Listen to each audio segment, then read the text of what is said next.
Hi, this is Kim from Emerging Creatively Tutorials, and this is ECT TV episode 14. And today we are going to be making this cool knotted bracelet.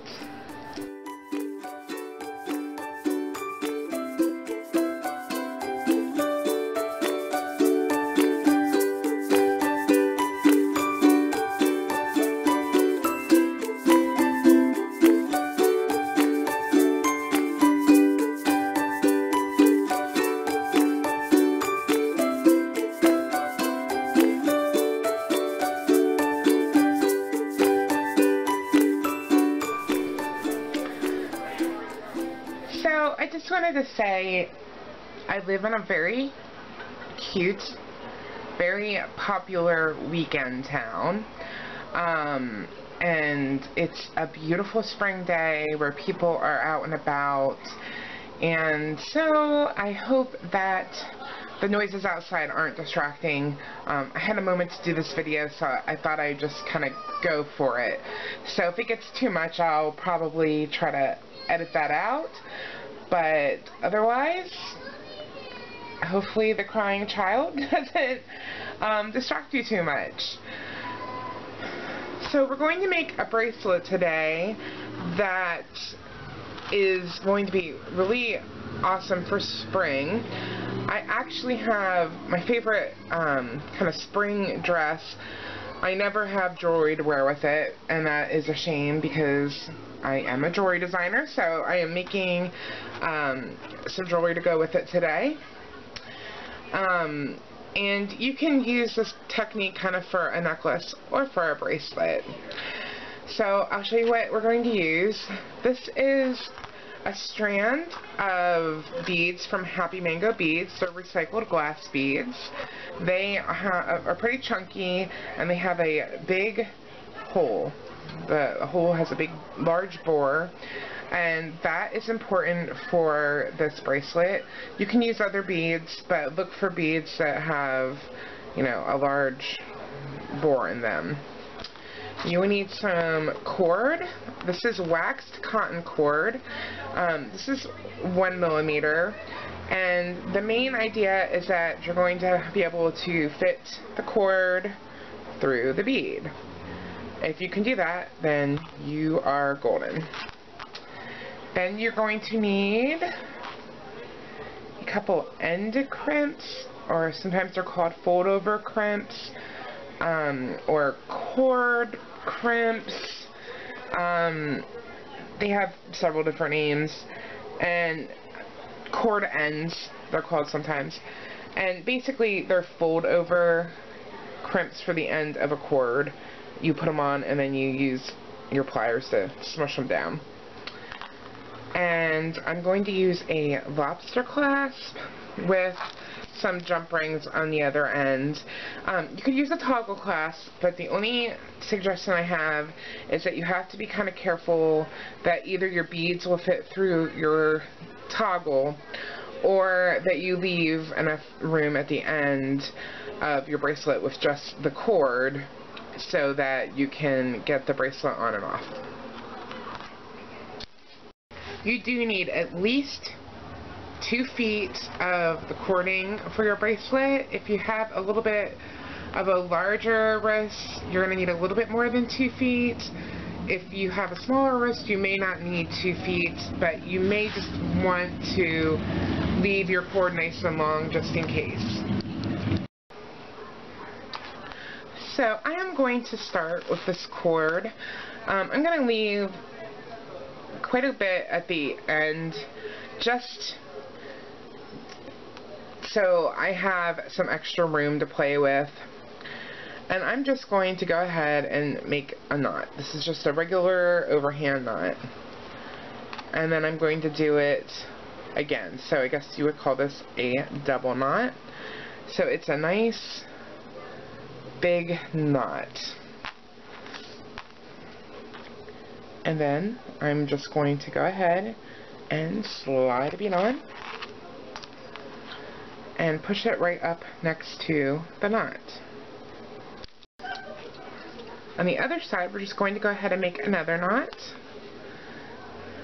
exactly the same way. Now, you want to keep this knot right next to the bead. So how I do that is, you see I just did that overhand knot. I left this loose, and now I'm going to pull it tight, and I just kind of keep pushing, pulling the long piece and pushing the loop next to the bead.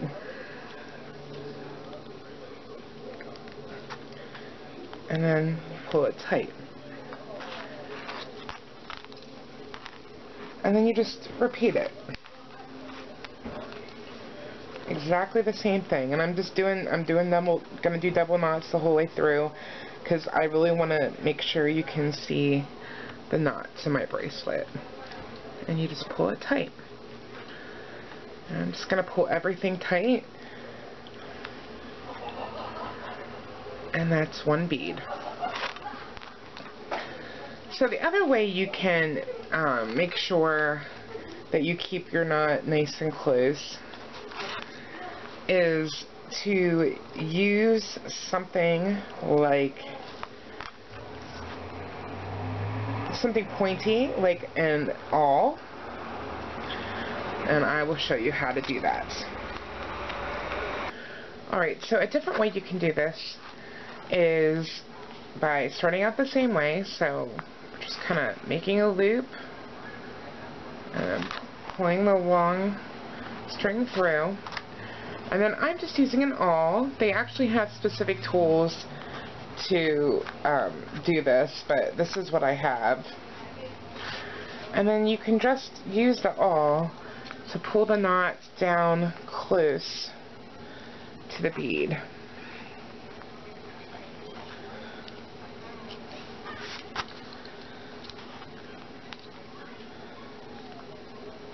And then you just pull it tight. So then you just continue doing this until you get the bracelet to the length that you would like. And remember that we're going to allow some room for a clasp. And we'll also, at the end, be putting these end crimps on the cord. We're going to trim this much closer, but remember that in when you're deciding the length of your bracelet as well.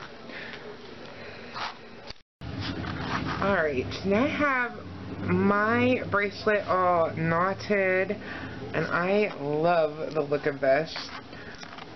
And so what I decided to do, you could easily put your end crimp on right next to the knot, but I decided I would prefer to have it next to a bead. So let me tell you what I mean. I'm going to put, this is my last knot right here. I'm going to slide another bead on, and I'm not going to knot it. Instead, I'm going to put an end crimp. So it's right next to the bead. So you'll notice on your end crimp there are two sides. Basically, to close it, you put the cord in the middle, and then you bend one side in, and then you bend the other side in on top of it, just using your chain-nails pliers. So just bend one end in, and then just bend the other end in on top of it. And that's what it looks like. And then I like to just kind of pull a little bit to make sure that it is on there tight. And you'll see it's moving, but that's because my cord is stretching a little bit. I just like to always double check everything before I would wear my bracelet and have it fall apart and then lose my beautiful beads. And then I'm just going to trim off the extra cord just as close as I can get. And so that is one end. And then I'm just going to do exactly the same thing on the other end.